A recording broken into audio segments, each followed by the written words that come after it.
I take as a text this morning this quote from Matthew, the Gospel, 10:16. This is the translation of the King James Version. Behold, I send you forth as sheep among wolves. Be ye therefore wise as serpents and harmless as doves.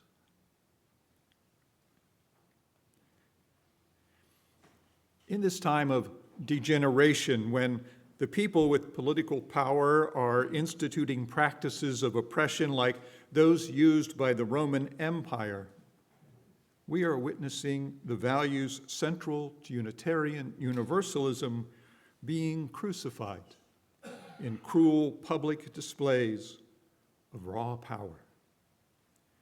Metaphorically and literally, we who identify as liberals and liberationists are being preyed upon by ravenous, vengeful wolves.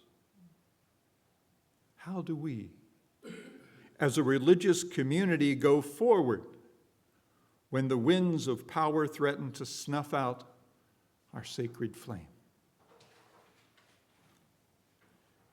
As a Christian Unitarian Universalist, I look on my tradition, asking my spiritual ancestors, is there something we might learn from their experiences? A quick read of our history found an ample record of frightful historic parallels between the Roman Empire's oppression in Jesus' time and our current political reality. My curiosity seemed to be pointing towards something significant. So I took the question to a deeper level, igniting the lamp of inquiry as a guide to my wary soul. My study keeps returning to my meditations on the mystery at the center of what I understand to be the Christian faith. The mystery that invites us to experience life's regenerative power and its relationship to the persistence of the good, even in the presence of evil.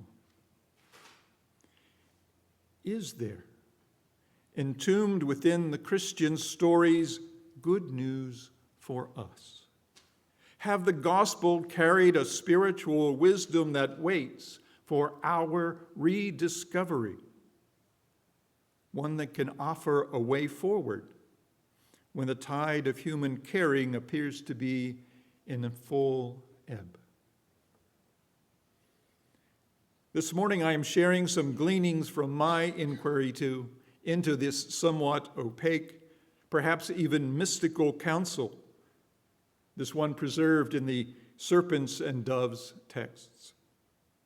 By investigating the spiritual meanings held symbolically in this morning's pericope, I am seeking to get a little closer to the wise heart that empowered Jesus' vision and ministry. Light your lamp of curiosity, if you would. Bring your soul. Come along, we'll explore together. Have you had an experience of sudden insight, an insight that was so startling and so revelatory that you could not fit it into words? Profound spiritual insights often fall into this beyond words category, and we religionists must rely on symbols that can point us toward the meaning in the hope that others will intuitively grasp the deeper values. The author of the book of Matthew joins religionists across the span of human experience by choosing animals to be symbols that can point us toward a wordless truth. In this text, the serpent, the dove, the wolf, and the sheep are all symbols whose interactions illuminate the movement of the spirit of life itself. I love this morning's story about Argyle, a sheep whose secret delight throws him into the exploitive world of financial wolves. Shorn and paraded against his will, Argyle becomes physically and spiritually sick. And ironically, the sickness becomes salvation, as he is restored to the congenial obscurity of the highlands, the lowlands, and those middle lands. Argyle's story speaks to human spirituality.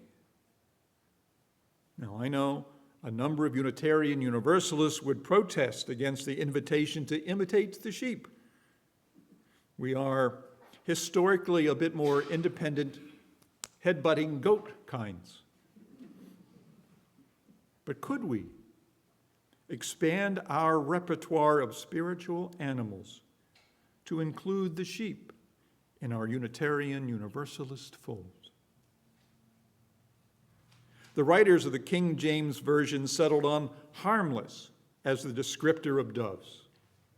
In his recent translation of the Gospels from the original Greek, Yale scholar David Bentley Hart chose guileless. Another current authority on biblical Greek, Sarah Rudin, uses innocent in her remarkably fresh translation.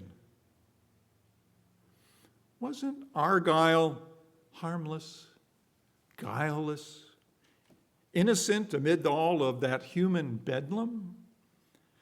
Argyle had no agenda beyond being faithful to Argyle's true essence, never getting caught up in all those damaging vanities of the people, but remain faithful to self, quietly enduring until the furor passed, and maybe garnering a little wisdom along the way.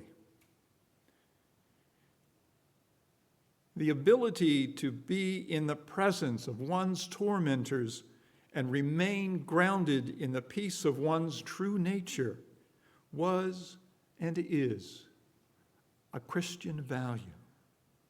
I believe it's a deeper, fully religious virtue, a powerful form of truth-telling, and thus a practice of active spiritual resistance against the distortions of greed. Dare I say that Argyle pulled the wool over no one's eyes?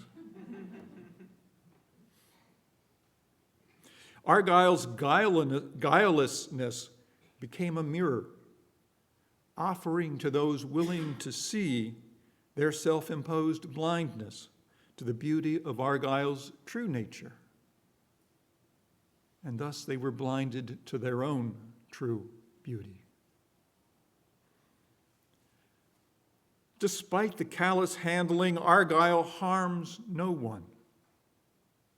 In fact, the McDougalls even benefit in the end. And the world has a new, colorful fashion to enjoy. Relief from poverty, a new means of self-expression. Could these be forms of spiritual healing? In his own sheepish way, is Argyle an accidental healer? The ways of the Spirit are often a mystery to us. So the dove and the sheep can symbolize the healing power of authentically embodied peace. And the predatory wolves? Yeah, you get the message. But the wisdom of serpents. Wise, okay. Wisdom is a Unitarian Universalist value, and it certainly seems to be a useful quality when a sheep finds it necessary to live among wolves. But wise as a snake? On a cool day last fall, I was riding my bike on the rail trail close to my home. A sunny day, the trail's blacktop surface was noticeably warmer than the late afternoon air. Ahead of me, stretched out almost 3/4 of the way of the trail's width lay a black snake, likely warming its underbelly on the macadam and seemingly oblivious to its surroundings. It made no effort to move as I dodged it. Pedaling on, I started to think, I'm a minister. These are things that I do when I ride my bike. I'm thinking, wise as serpents. I'm not sure that this sun-drow specimen was what Jesus had in mind. Maybe snakes were smarter in their day. And actually, in the ancient Mediterranean world, the cosmos was full of deities who occupied the unattainable lands higher and lower than the land that humans occupied in that middle existence, what we think of as Earth.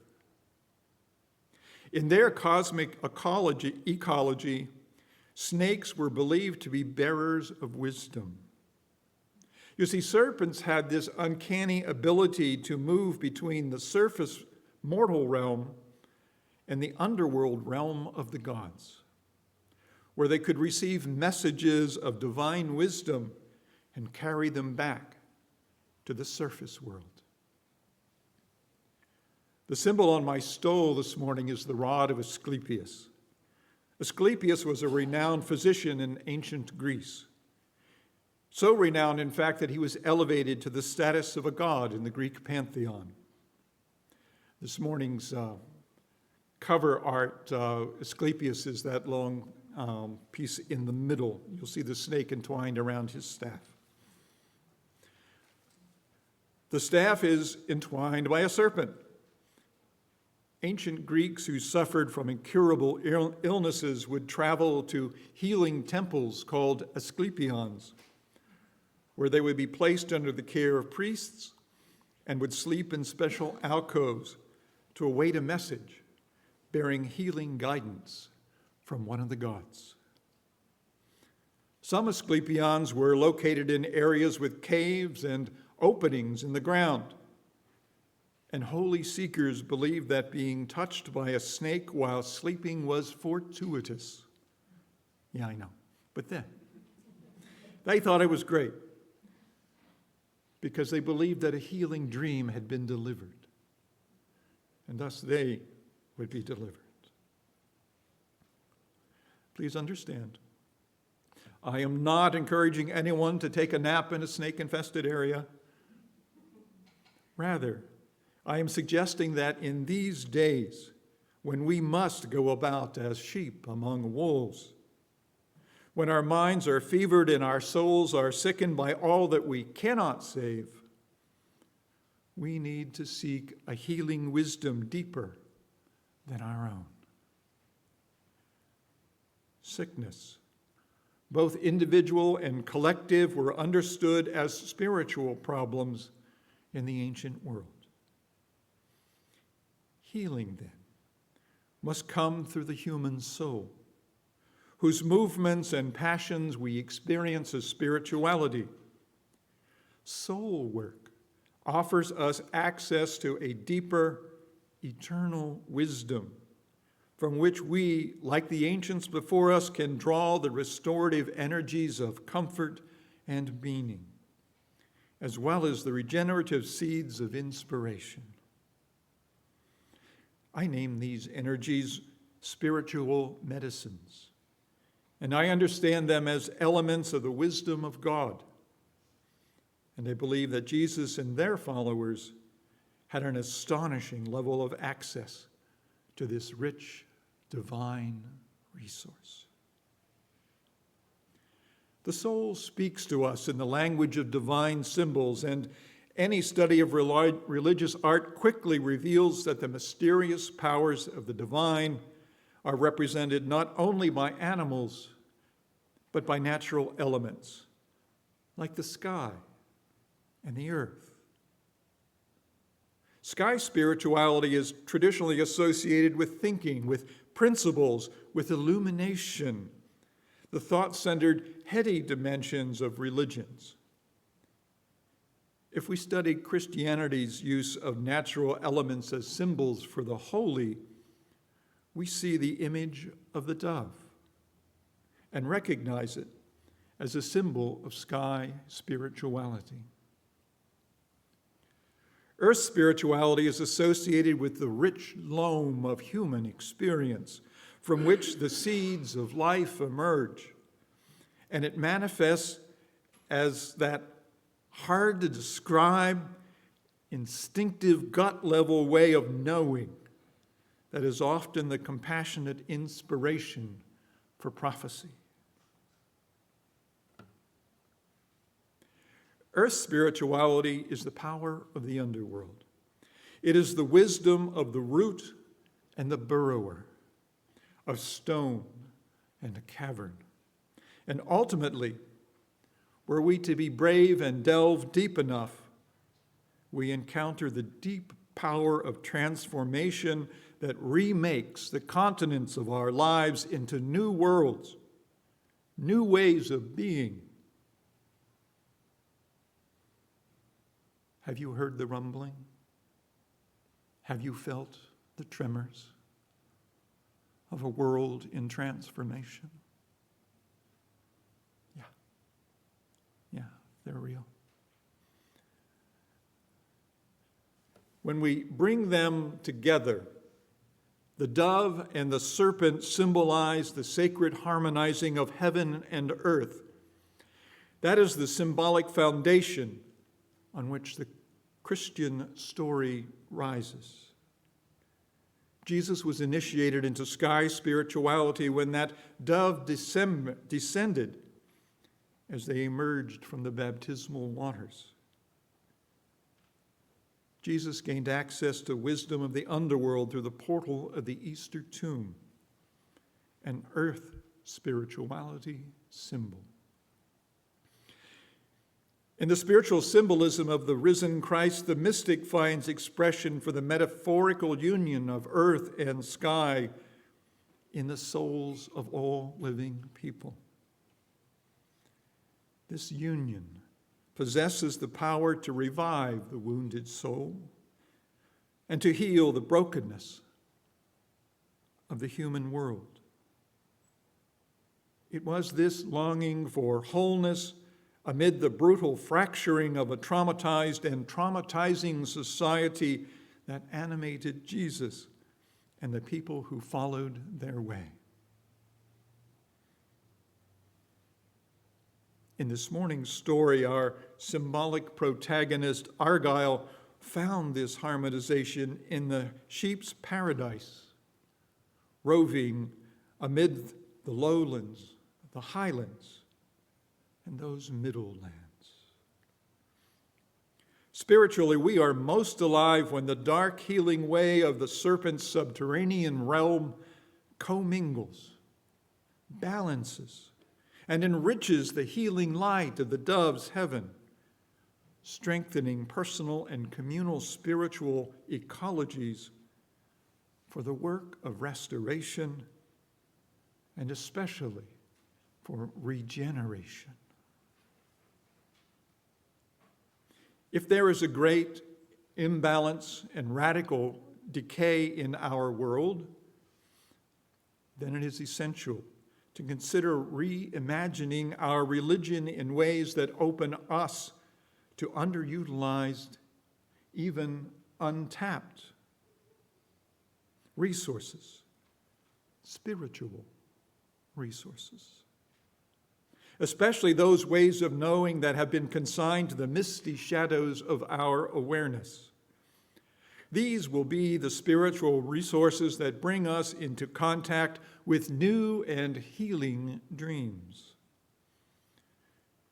Resources that, like the realm of holy wisdom symbolized by the serpent, will seem scary and off-putting, but when attended with religious curiosity, bring revelation, renewal, perhaps even resurrection, amid the withering of our current dreams and the dying of old ways.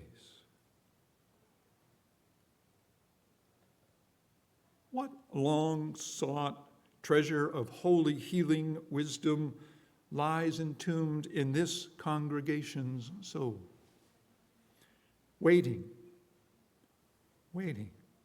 upon the arrival of a strange messenger who knows the mystic dreamer's path.